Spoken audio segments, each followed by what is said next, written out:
Hi hello welcome everyone. I hope आप लोगों की स्टडीज़ अच्छे से चल रही हो और डेफिनेटली अच्छे चल रही होगी।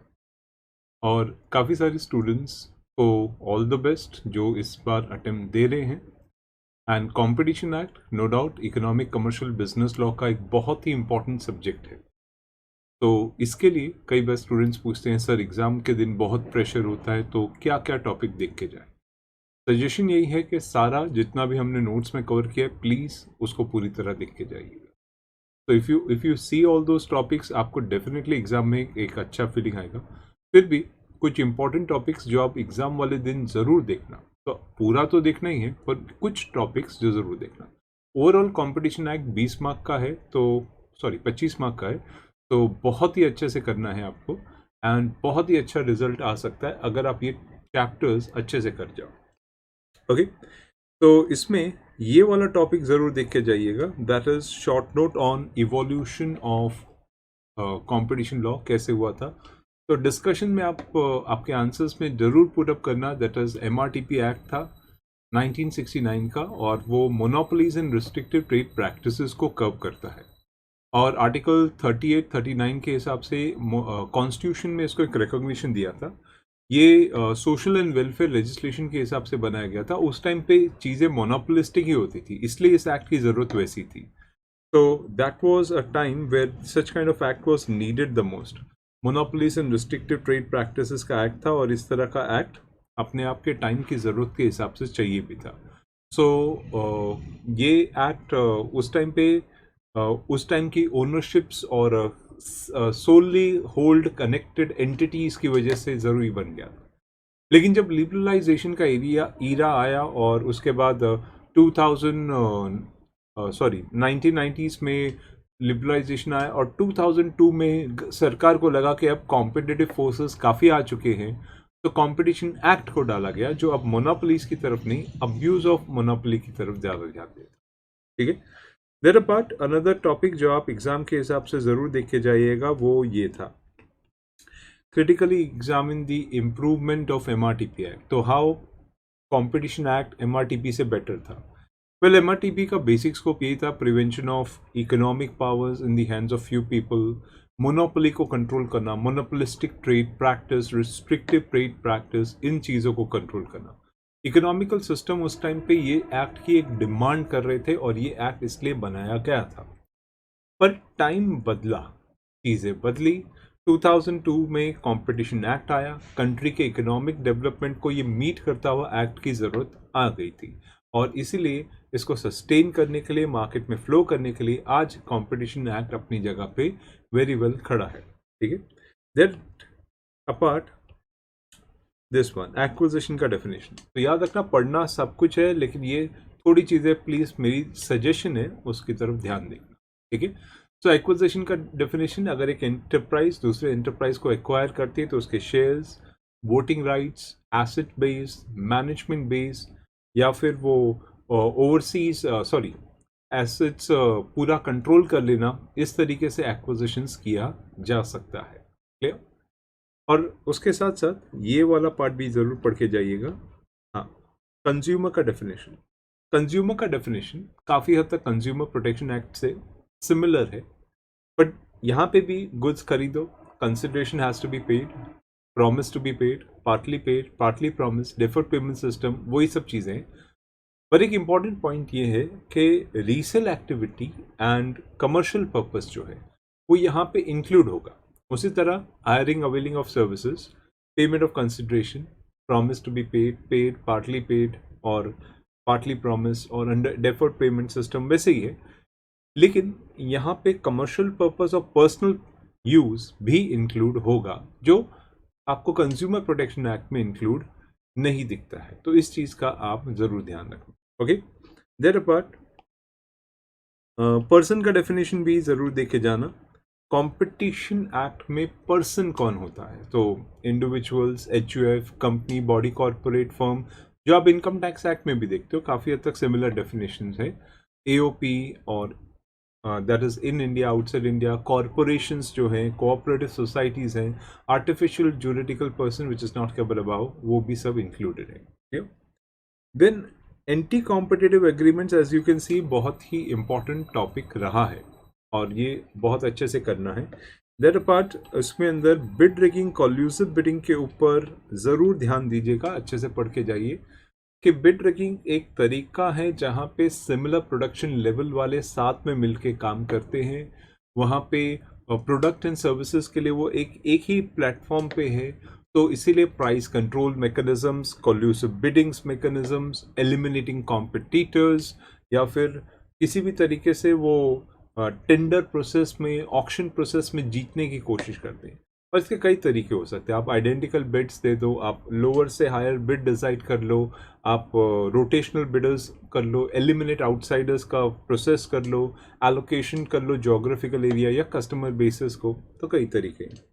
इसके साथ साथ आप ये वाला क्वेश्चन भी जरूर देखे जाइएगा कि what do you understand by vertical and horizontal agreements. तो वर्टिकल का मतलब होता है जहाँ पे एक ही लाइन पे कॉम्पिटिटर्स एक साथ हैं, तो वो प्राइजेस, क्वांटिटीज, मार्केट शेयर्स को कंट्रोल करने की कोशिश करते हैं, जहाँ पे कार्टेलाइजेशन काफ़ी हद तक आपको दिखता है। जबकि एक वर्टिकल एग्रीमेंट्स क्या होता है, तो वर्टिकल एग्रीमेंट्स का मतलब ये होता है जहाँ पे आपको प्रोड्यूसर, मैन्युफैक्चरर से लेके नीचे की लाइन तक पूरा डिस्ट्रीब्यूशन या सेल्स चैनल को कंट्रोल करते हैं। तो ये एक लाइन ऑफ डिस्ट्रीब्यूशन जहाँ पे मैन्युफैक्चर, प्रोड्यूसर अलग अलग तरीकों के ऑफर्स देता है, तो उस चीज़ों को हम लोग वर्टिकल चैनल्स भी बोलते हैं। फिर उसके साथ साथ ये भी पढ़ के जाइएगा what is effect of anti competitive agreement. So generally अगर एक एग्रीमेंट एंटी कॉम्पिटिटिव फीचर्स को रखता है तो वो वॉइड हो जाता है। अभी रिसेंटली भी कई केसेस आए थे गूगल के अगेंस्ट भी, आपने जजमेंट शायद न्यूज़पेपर्स या मीडिया में पढ़ लिया होगा, जहाँ पे सीसीआई ने इंक्वायरी करके पेनल्टी डाली है। सो उनके जितने भी एग्रीमेंट्स है वो होली वॉइड हो जाते हैं, तो एंटी कॉम्पिटिटिव एग्रीमेंट्स अपने आप में वॉइड हो जाता है। क्लियर? उसके साथ साथ आप ये भी देख के जाइएगा what is the factors that determine the appreciable adverse effects anti competitive natures में। तो specially I am talking about this. तो 19 सबसेक्शन 3 एक इम्पॉर्टेंट सेक्शन है। इसमें ये मालूम पड़ता है what factors play very important. So entry barriers के क्रिएट करना, एग्जिस्टिंग कॉम्पिटिटर्स को बाहर निकालना, फो क्लोजिंग कॉम्पिटिशन, अक्रूवल बेनिफिट्स देना, इम्प्रूवमेंट बट अपनी तक ही लिमिट कर देना, promotion of technical scientific development अपने तक लिमिट करना, ये कुछ तरीके हैं जो एप्रिशिएबल एडवर्स इफेक्ट दे सकते हैं कॉम्पिटिशन्स के अंदर। क्लियर? तो इन चीज़ों का ध्यान रखना। प्लस इसके साथ साथ डू रिमेंबर, यस, तो factors which determine the dominant position. So एक एंटिटी डोमिनेंट है, इसके पीछे क्या क्या फैक्टर्स हैं, तो कई चीज़ें, मार्केट शेयर्स देखते हैं, resources, importance of the competitors, economic power क्या है, मोनोपोली सिचुएशन क्या है, डोमिनेंट पोजीशन कैसे एक्सरसाइज हो रहा है, कंज्यूमर्स का उस पर कितना डिपेंडेंस है, वो कितनी चीज़ें कस्टमर तक पास ऑन करता है और कितना डिस्काउंटिंग एलिमेंट रखता है, सोशल ऑब्लिगेशन, सोशल कॉस्ट कैसे बेयर करता है, उसको क्या किसी चीज़ का रिलेटिव एडवांटेज है क्या, ऐसे कई फैक्टर्स देखे जाते हैं to understand what is the dominant position. ठीक है? देन यस, कॉम्बिनेशन के बारे में ज़रूर देखे जाना। तो कॉम्बिनेशंस होता क्या है, एनी काइंड ऑफ एक एंटरप्राइज दूसरे एंटरप्राइज के साथ मर्जर, अमालगमेशन, एक्विजिशन पे आए तो कॉम्बिनेशन। ये acquisition control shares, voting rights, assets base का हो सकता है, ये एक्विजिशन किसी एंटरप्राइज पे कंट्रोल एक्वायर का हो सकता है, या फिर मर्जर अमालगमेशन के रिलेशन।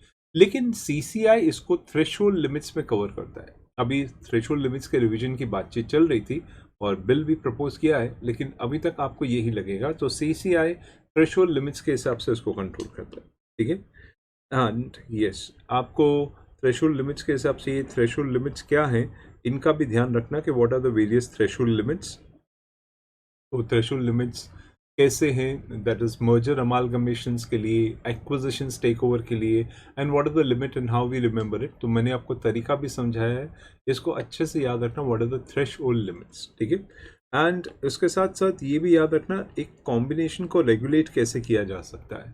तो रेगुलेशन कॉम्बिनेशंस में, मर्जर अमालगमेशंस में आप नोटिस देते हो सामने वाले पार्टी को, और 30 डेज का नोटिस रहता है सीसीआई को, दैट इज बोर्ड मीटिंग या अग्रीमेंट्स के साथ, और उसके साथ साथ आपको 210 डेज का वेटिंग पीरियड होगा। एंड उस वेटिंग पीरियड में सीसीआई फैक्टर्स कंसिडर करता है जो हमने वो भी समझे हैं, और उन फैक्टर्स को कंसिडर करके वो अप्रूवल देता है। या अप्रूवल रिजेक्ट भी कर सकता है।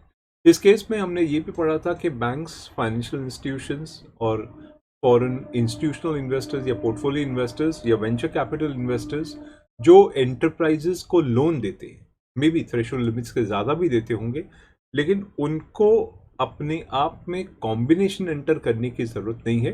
हाँ, उनको सीसीआई को इन्फॉर्म करना होगा 7 डेज के अंदर, ठीक है। फिर उसके साथ साथ हाँ, ये वाला पार्ट भी पढ़ जाना, what is the procedure for investigation. Investigation करने का तरीका सेक्शन 29 के हिसाब से हमने समझा था कि कमीशन को अगर कोई इंफॉर्मेशन मिलती, इन्फॉर्मेंट या फिर गवर्नमेंट से रेफरेंस मिलता है और कमीशन को लगता है कि there is a likelihood of appreciable adverse effect on competition in India, तो वो शो कॉज नोटिस इशू करती है सामने वाली पार्टीज को to call upon them and give the explanation within 30 days of receipt of notice. एक बार उनको नोटिस मिलता है तो कमीशन का डायरेक्टर जनरल पिक्चर में आ जाता है, सारे रिस्पॉन्सेज डायरेक्टर जनरल को दिए जाते हैं। अगर कमीशन को लगता है कि कॉम्बिनेशन या किसी और फैक्टर से अप्रिशिएबल एडवर्स इफेक्ट हो सकता है तो 7 वर्किंग डेज में रिस्पॉन्स मिलने के बाद डायरेक्टर जनरल अपनी रिपोर्ट बनाना शुरू कर देता है and with in 10 working days वो अपने डिटेल रिपोर्ट देना का काम शुरू करता है। और कमीशन चाहे तो और भी इंफॉर्मेशन डिमांड कर सकता है और पब्लिक कमेंट्स भी डिमांड करता है। अगर पब्लिक कमेंट्स के लिए डाला गया तो पब्लिक का ऑब्जेक्शन या कमेंट्स 15 वर्किंग डेज में एक्सपेक्ट किया जाता है, क्लियर। और अगर कमीशन को लगता है और इन्फॉर्मेशन चाहिए तो वो भी नेक्स्ट 15 वर्किंग डेज के अंदर ही, दैट इज उसी 15 वर्किंग डेज में डिमांड कर सकता है। इन शॉर्ट सारी इंफॉर्मेशन 30 डेज प्लस 15 डेज जोड़ के टोटल मिला के 45 वर्किंग डेज का पीरियड लेती है। उसके बाद कमीशन ये डिसाइड करता है कि क्या कॉम्बिनेशन अपने आप में एप्रिशिएबल एडवर्स इफेक्ट डाल रहा है कि नहीं डाल रहा है। अगर एप्रिशिएबल एडवर्स इफेक्ट दिख रहा है तो ये स्कीम अप्रूव नहीं होगी, पर अगर नहीं दिख रहा है तो ये स्कीम अप्रूव हो सकती है। तो ये पार्ट यहाँ पे कवर होता है, क्लियर। उसके साथ साथ आप ये वाला part, yes, explanation to procedure for investigation combination the so combinations को देखते समय वो 210 डेज में वो क्या चीज़ें कंसिडर, देखो एक बार कॉम्बिनेशंस अप्रूव हो गया तो विद इन 1 ईयर आप उसको चैलेंज भी कर सकते हो, लेकिन वो 210 डेज में एक कमीशन क्या चीज़ों को देखता है और किन चीज़ों को देख के ये डिसीजन लेता है कि हमें इसके ऊपर इंक्वायरी कंडक्ट करनी चाहिए या इसको अप्रूव करना चाहिए। अभी जैसे रिसेंट था जी एंड सोनी का मर्जर की बात उठ रही है, ये कॉम्बिनेशन अपने आप में एक बहुत बड़ा मोनोपोलिस्टिक सिचुएशन क्रिएट करेगा। तो सेक्शन 20 का यूज़ करते हुए कमीशन इतनी जल्दी अप्रूवल नहीं दे रहा है और बहुत सी चीज़ों को कंसिडर करने के बाद सिलेक्टिव या कंडीशनल अप्रूवल दिया गया है। तो ऐसे फैक्टर्स देखो ये हो जाते हैं कुछ फैक्टर्स जो कमीशन कंसिडर करता है कि पोटेंशियल लेवल क्या है, बैरियर्स कैसे होंगे, कॉम्बिनेशन से इफेक्ट क्या होगा, मार्केट पे उसका इफेक्ट क्या होगा एंड इफेक्टिव कंपटीशन मार्केट में सस्टेन करेगा कि नहीं, रिलेवेंट मार्केट पे उसका कैसे इम्पैक्ट आएगा और अगर उसके सामने दूसरे बिजनेस हैं तो सामने वाले बिजनेसेस पे क्या इफेक्ट पड़ेगा और किस नेचर पे रिलेटिव एडवांटेज इन्हें मिलेगा कंपेयर टू अदर्स। ये सारी चीज़ें कंसिडर करने के बाद, उसका टोटल स्कोप समझने के बाद कमीशन ये डिसाइड करता है कि क्या इस कॉम्बिनेशन को अप्रूवल देना चाहिए या फिर पूरा कॉम्बिनेशन ही वॉइड डिक्लेयर करना चाहिए, क्लियर। तो ये है इस सेक्शन की रिक्वायरमेंट, ठीक है। Apart from this and yes, इसे भी पढ़ के चले जाना, दैट इज सीसीआई का प्रोविजंस, दैट इज सीसीआई की एस्टैब्लिशमेंट कैसे होती है। यस, हियर सीसीआई की एस्टैब्लिशमेंट कैसे होती है। सीसीआई की एस्टैब्लिशमेंट सेंट्रल गवर्नमेंट के थ्रू हुई है और ये एक बॉडी कॉरपोरेट है, ये अपने आप में एक हेड ऑफिस रखता है, प्लस उसका कॉम्पोजिशन एक बार देखे जाना, चेयरपर्सन है, 2 to 6 मेंबर्स है, होल टाइम मेंबर्स हैं और ये लोग गवर्नमेंट के कहने के सिलेक्शन कमेटी के थ्रू अपॉइंट होते हैं, गवर्नमेंट के कहने के हिसाब से काम करते हैं और इसमें चेयरपर्सन और बाकी सारे मेंबर्स का कम से कम 15 years का एक्सपीरियंस, बाकी basic qualities like ability, integrity and standing with special knowledge and professional experience has to be there. तो ये सब चीज़ें को ध्यान रखना और प्लस हाँ, सिलेक्शन कमेटी इसके बारे में भी एक बार देख के जाना कि selection committee consist of what, the chief justice is the chairperson, उसके साथ में ministry of corporate affairs, ministry of law and justice, reputed person with professional knowledge, वो सब चीज़ें काउंट करते हैं, ठीक है।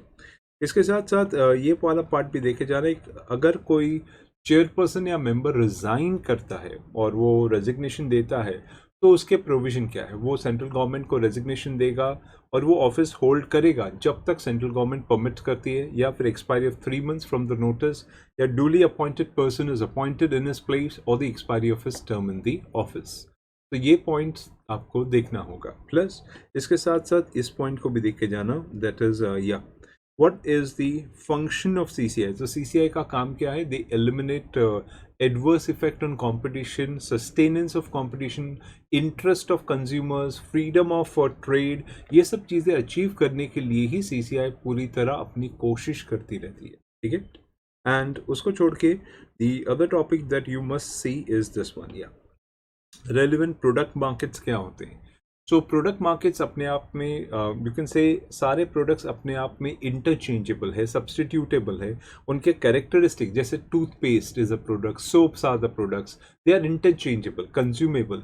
तो उसके अंदर रेलिवेंट मार्केट्स में इसको कंट्रोल करने के लिए बहुत कोशिश की जाती है। तो ये रेलिवेंट मार्केट्स क्या है? Product markets. प्रोडक्ट मार्केट के फैक्टर्स ऐसे हैं कि उस प्रोडक्ट का एंड यूज क्या है।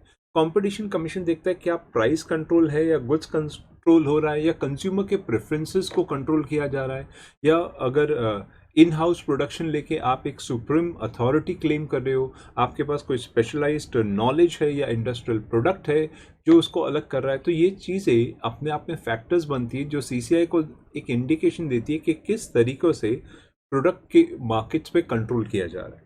Okay, that apart, do read this. Okay, do read this. That is called order of commission after inquiry. So inquiry के बाद what has to be done? तो order of commission after inquiry का मतलब, एक बार अगर inquiry हो गई और CCI को मालूम पड़ा इधर कार्टलाइजेशन, abuse of dominance ऐसा कुछ है, तो CCI डायरेक्ट करती है डिसकंटिन्यू एनी प्रैक्टिस और agreement which causes abuse of dominance, और उस पर 10% of the average turnover of the previous financial year की पेनल्टी। बाय चांस अगर कार्टलाइजेशन मिल गया तो penalty can go up to 3 times the profit of each year of continuous. ये remember, each year of continuations of agreement, और the 10% of turnover of the each year of continuation. तो हर साल का calculation करना होता है। Plus agreements has to be modified, they have to abide with the orders, they have to give undertakings, और orders are issued in this respect. तो इन चीज़ों के बारे में ज़रूर देख के जाना। एंड ठीक है, ओवरऑल चैप्टर ज़रूर पढ़ के जाना, और इसके साथ साथ जो इंपॉर्टेंट टॉपिक्स बोल रहा हूँ वो अच्छे से याद करके जाना। वैसे तो ये पूरा चैप्टर ही बहुत इंपॉर्टेंट है, याद करने लायक है, ठीक है। And power in respect of acts done outside India. तो अगर CCI कोई एक्ट करता है या अब्यूज़ करता है डोमिनेंट पोजीशन को इंडिया के बाहर, तो क्या क्या चीज़ों का ध्यान रखना। एग्रीमेंट्स इंडिया के बाहर हुए हैं, enterprise have entered into such agreement and it may be abusing the dominant position. Combination has taken effect, parties to the combination is situated outside India or any matter. Remember, ultimate thing is चाहे agreement हो, चाहे appreciable adverse effect हो, चाहे parties हो, कोई भी outside India हो, लेकिन अगर उसका अल्टीमेट एडवर्स इफेक्ट इंडिया की तरफ आता है तो in that case CCI has jurisdiction to exercise powers on this thing, ठीक है। तो ये पार्ट देख के जाना। प्लस यस, एपेलेट ट्रिब्यूनल का पार्ट ये भी अच्छे से देख के जाना। एपेलेट ट्रिब्यूनल NCLAT है, ओके। कई पुराने बच्चे जो थे वो कॉम्पैक्ट याद रखते थे एपेलेट ट्रिब्यूनल, लेकिन अब वो NCLAT सेटल्ड है। NCLAT में कौन बैठता है? तो NCLAT में एपेलेट ट्रिब्यूनल जो कंपनी लॉ का बना है वही है, क्वालिफिकेशन जजेस के वही कंपनी लॉ के हिसाब से। तो एज यू कैन सी हम लोग ने वो भी कवर किया हुआ है, तो क्वालिफिकेशन, रेजिग्नेशंस वही कंपनी लॉ के हिसाब से है, ठीक है। दैट अपार्ट एक और चीज़ इसी चीज़ में, yes, who can be representing before represent the appellate before the tribunal. तो एपेलेंट अगर चाहे तो खुद भी रिप्रेजेंट कर सकता है, कोई डायरेक्टर जनरल भी रिप्रेजेंट करता है अगर वो केसेस करते हैं, और कोई भी CA, CS, CA में जो या फिर सेंट्रल गवर्नमेंट और नोटिफाइड ऑथोराइज पर्सन्स वो भी अपने आप में रिप्रेजेंट कर सकते हैं। तो in short, can a CS represent before the CCI? The answer is yes, ठीक है। Then another thing, yes, competition advocacy एक बार ज़रूर देख के जाना। काफ़ी टाइम हो गया इसको आए भी, पर ज़रूर देख के जाना कि जहाँ पे एक कंपटीशन पॉलिसी बनाने के बारे में सेंट्रल गवर्नमेंट प्रपोजल देता है, CCI उसके ऊपर अपना रिकमेंडेशन देती है विद इन 60 days। ये एक एडवाइजरी रिकमेंडेशन होता है, और फिर अगर सेंट्रल गवर्नमेंट उस पॉलिसी को बनाता है तो उसके ओपिनियन के हिसाब से ये पॉलिसी को प्रमोट करना, अवेयरनेस क्रिएट करना और इम्पार्टिंग ट्रेडिंग का काम सीसीआई का हो जाता है। क्लियर? तो इन चीज़ों को देख के जाना, प्लस सजेशन के हिसाब से और रिकमेंडेशन के हिसाब से ये भी, that is can CCI impose lesser penalty. Yes, एक प्रोविजन है जहाँ पे प्रोड्यूसर, सेलर्स, सर्विस प्रोवाइडर्स पे जो सच बताते हैं, ट्रू एंड फेयर डिस्क्लोजर्स देते हैं डायरेक्टर जनरल को, उनके ऊपर पेनल्टी रिड्यूस की जा सकती है। Lesser penalty can be made on them if they are disclosing the truthful fact, और उनके दिए हुए एविडेंस जेन्युइनली इन्वेस्टिगेशन में हेल्प करते हैं तो उनके ऊपर लेसर पेनल्टी आती है। लेकिन अगर उन्होंने कोई झूठ बोला है, फॉल्स एविडेंस दिया है या वाइटल इन्फॉर्मेशन छुपाई है तो कोई लेसर पेनल्टी नहीं आ सकती। क्लियर? अब ये लेसर पेनल्टी कैसे आती है, तो ये सीसीआई को डिटरमाइन करना होता है कि कितने लोगों ने इन्फॉर्मेशन दी है, और ये जो इन्फॉर्मेशन है वो सीसीआई के एक्ट के लिए कितनी ज़रूरत थी, और विसल ब्लोअर कौन था। तो ये सारी चीज़ों का ध्यान रखते हुए सीसीआई पेनल्टी डिसाइड करता है। ठीक है? देन उसके साथ साथ ये भी देख के जाना, yes, what do you mean by competition in the market, and does competition kill competition? So competitive markets अपने आप में एक जोरदार मार्केट्स है जहाँ पे आप ये देखते हो कि लोग आते हैं अपनी लेगेसी एस्टैब्लिश करने, प्रॉफिट्स कमाने के हिसाब से, और उनका एक ही एम होता है मैक्सिमाइजेशन ऑफ प्रॉफिट्स। इस वजह से कॉम्पिटिटिव मार्केट्स काफ़ी एक प्रॉफिट ओरिएंटेड मार्केट में आ जाती है। वैसे as such competition word define नहीं किया गया, वैसे भी करना मुश्किल होगा क्योंकि कंपटीशन अलग टाइम पे अलग होते ही जाता है। सो आज से 10 साल पहले का कंपटीशन अलग चीज़ों के लिए था, आज का अलग चीज़ों के लिए, आने वाले 10 सालों के बाद भी कंपटीशन अलग चीज़ों के लिए हो जाएगा। सो ये जो कंपटीशन चल रहा है ये हमें देखना होता है कि हर एक पर्सन दूसरे को एक तरह से आउटस्मार्ट करने की कोशिश करता है, अपने कॉम्पिटिटर्स के सामने बेटर करने की कोशिश करता है, और इस कोशिश में इकोनॉमिकल राइवलरी और अनस्टेबिलिटी भी आती है, लेकिन मोनोपोली अपने आप में कब हो जाती है। इसलिए कंपटीशन एक दूसरे को किल करने के चक्कर में मोनोपोली को मार्केट में कम रखते हैं। ओके, सो ये बात आप डेफिनेटली डिस्कस कर सकते हो, एंड यस, ये वाला भी पढ़ के चले जाना। तो the basic concept of competition policy क्या है, तो preserve and promote the competition. तो कंपटीशन पॉलिसी इस एम से है कि हमारे रिसोर्सेज, हमारे इकोनॉमिकल रिसोर्सेज प्रॉपरली एलोकेट रहे, नेशनल मार्केट्स इंटरेस्ट का हम ध्यान रख सकें, और लेजिस्लेशन कॉम्पिटिटिव फोर्सेस को रोकता नहीं है, सिर्फ एंटी कॉम्पिटिटिव प्रैक्टिसेस को पकड़ता है। कंपटीशन चल रहा है तो तब तक लेजिस्लेशन कोई हर्डल नहीं डालेगा, और गवर्नमेंट की पॉलिसीज किस तरीके से काम कर रही है, इन चीज़ों का ध्यान रखना होता है। कंपटीशन अपने आप में एक ज़रूरत भी है, क्योंकि कॉम्पिटिटिव फोर्सेस अगर काम करे, एक इकोनॉमिक्स में पढ़ते थे परफेक्ट कंपटीशन, तो कॉम्पिटिटिव फोर्सेस काम करे तो उस केस में ग्रोथ इकोनॉमिकल एंड एंटिटीज और एंटरप्राइज सबकी होती है। ओके, अगर एंटी कॉम्पिटिटिव मेजर्स लिए जाते हैं और कोई बोलता है मैं ही ग्रो करूं, so what happens is that उसको लगता है वो ग्रो कर रहा है, बट कंपटीशन अगर सस्टेन नहीं करेगा तो ग्रोथ में भी it's like running the race all alone, तो your winning is no point. Clear? You have to have a competitive forces so that either you are ahead, you can improvise, you can do provide better। इसलिए competition अपने आप में चाहिए, sustainable markets में चाहिए। And उसके साथ साथ आप इस चीज़ का भी ध्यान रखना, that is why competition in the market is essential. तो कॉम्पिटिशन के होने की वजह क्या है? वेल, कॉम्पिटिशन एक यूनिवर्सली रिकॉग्नाइज्ड स्टेटमेंट है जहाँ पे कंज्यूमर्स का इंटरेस्ट ध्यान रखते हुए कॉम्पिटिटिव फोर्सेस बढ़ाई जाती हैं। प्रॉफिट मैक्सिमाइजेशन नो डाउट हर किसी का एम ये रहता है, कॉस्ट रिडक्शन रहता है, कंज्यूमर्स के डिमांड मीट करने, और जब तक कॉम्पिटिटिव फोर्सेस है तब तक आपको बेस्ट प्रोडक्ट्स मार्केट में मिलते जाएंगे। ठीक है, तो इन सब चीज़ों का ध्यान रखना। वैसे दैट अपार्ट कुछ केस स्टडीज़ में से ये वाली केस स्टडीज़ ज़रूर पढ़ लेना, जहाँ पे आपने पढ़ा है कि एक मिस्टर ZPM है, वो CCI के मेंबर्स हैं, उनके पास प्रोफेशनल एक्सपीरियंस सिर्फ 12 साल का था, विच is not a proper experience. और ये डिफेक्ट पॉइंट आउट करते हुए मिस्टर YKJ ने बोला कि they want to invalidate the proceedings. तो इन दैट केस क्या ये इनवैलिडेट होंगी? The answer is no. Section 15 आप पढ़ते हो that the qualification is less than 15 years, फिर भी वो सेंट्रल गवर्नमेंट अपॉइंटेड है, but any kind of you can say any kind of disqualification will not invalidate the proceedings of CCI. Section 15 की requirements वहाँ पे आती है. क्लियर? उसके साथ साथ आप ये वाला केस स्टडी भी एक बार ध्यान रख लेना. So examine with reference to that whether government departments supplying water for irrigations to the agriculturalist, okay, will it be considered as enterprise? तो यहाँ पे आप enterprise का definition देखते हो. Enterprise क्या होता है? Enterprise is a person or a department supplying, trading, distributing goods, service, articles or anything. It can also include entities जहाँ पे आपने investments कर रखा है in terms of shares, debentures or any kind of securities. But any kind of government department जो sovereign function lay down करता है वो enterprise के definition से बाहर होता है. तो okay, that is the enterprise. And then you can see this one also. P Limited, Q Limited, both dealing in the chemical segment and fertilizers. They have entered into certain kind of agreements, and complaint was filed before CCI कि ये लोग anti competitive practices कर रहे हैं. तो एक CCI को किसी भी एंटी कॉम्पिटिटिव प्रैक्टिसेस के लिए क्या फैक्टर्स कंसिडर करने चाहिए, ये अभी आपने देखा है. क्रिएटिंग एंट्री बैरियर्स, वो सब जो हमने सेक्शन 19 सब सेक्शन 3 के हिसाब से चेकआउट किया था.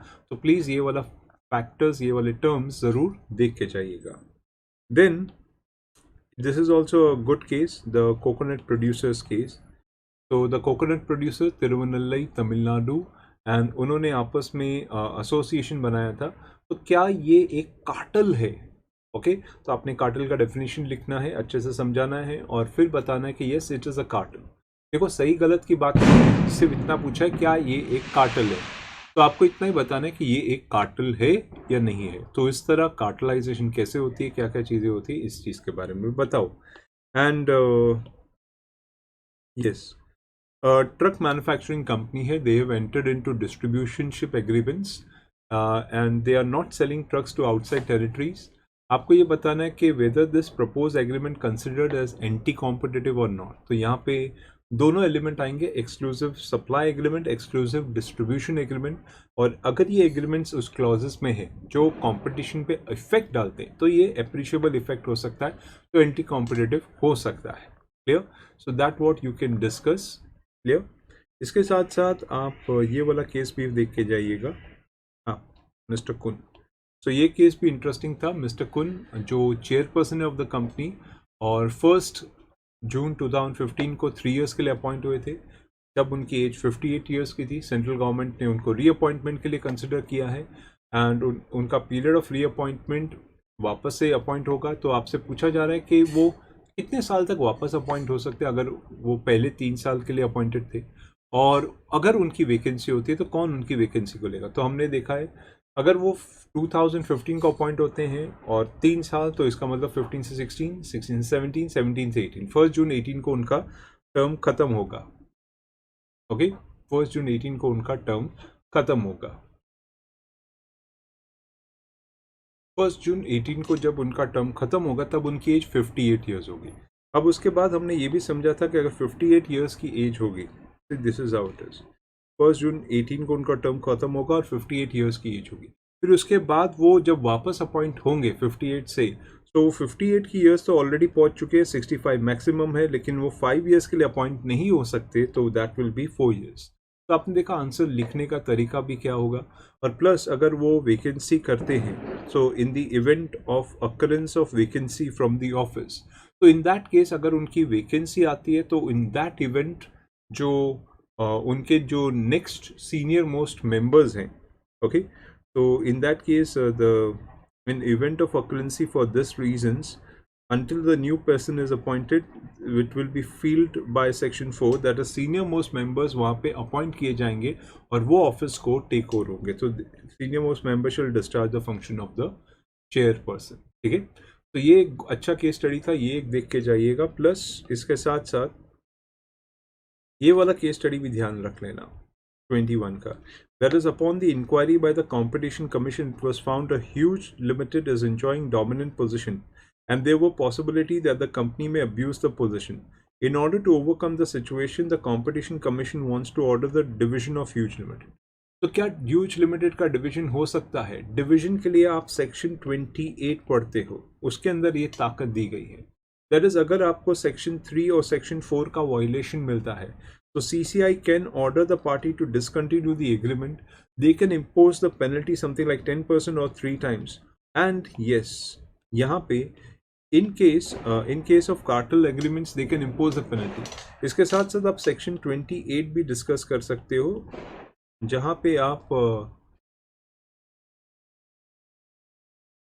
डिविजन्स और CCI के दूसरे पावर्स को डिस्कस कर सकते हैं, जहाँ पे उनके पास डिविजन करने के भी पावर्स होते हैं. ठीक है, तो वो भी यहाँ पे पॉइंट लिख सकते हैं. And yes, this one is also a good case.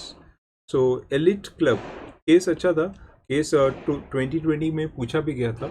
Elite Club is a club of 8 Indian banks and the club covers entire territory of operation. The club covered by the India and the club offered all banking products and private household, individual, commercial customers as well as fees which has to be paid. Okay, and the club also provides services for money transfers. One of the customer of the bank which is a member of the club has made a complaint that they are acting as a cartel. So are they acting as a cartel? तो हमें आपको यहाँ पे ये समझाना है कि cartel का डेफिनेशन क्या है. कार्टेल का डेफिनेशन ये है. कार्टेल से इसके इफेक्ट्स कैसे क्रिएट होते हैं, जैसे एंट्री बैरियर्स. देखो, कार्टेल का डेफिनेशन एसोसिएशन, प्रोडक्शन, सब सेलर्स मिलके.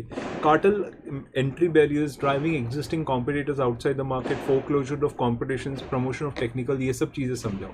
इसके बाद जाके आप देखो कि क्या ये 8 इंडियन बैंक्स ऐसी सारी चीज़ें कर रही थी कि इंडियन बैंक्स वो there and they were accepting deposit. वो they doing this thing. Okay, बाकी ये केस 2018 का जजमेंट भी था, जहाँ पे एंटी कॉम्पिटिटिव CCI ने एक कार्टलाइजेशन की इन्फॉर्मेंट से कंप्लेंट पे पूरी इंक्वायरी की थी और उनको मिला no cartelization amongst bank. Bank के अंदर कोई cartelize, just because they are monitoring saving banks interest rate और service charges, that is not the cartelization as such. So fixation of rates or deposits or lending rates or providing money transfer facility or so and so are not anti-competitive in nature. Just because banks आपस में rates fix करते हैं, that is not anti-competitive in nature. देखो, हर bank अपनी तरफ से competitive product देने की ही कोशिश करता है. क्लियर? और जो बेस रेट होते हैं वो जनरली एक बैंक किसी ना किसी बेस रेट को फॉलो करते हैं, चाहे SBI लेंडिंग रेट हो, चाहे कोई और लेंडिंग रेट हो, उसको वो फॉलो करता है. तो this is where it comes to an end. So I would always recommend आप please पूरा पढ़ के जाइएगा, but still these were some of the important questions जो आप इस टॉपिक में से ज़रूर ध्यान रख सकते हो. ठीक है, so I really wish all the best for your exams. Please do it well. All the best.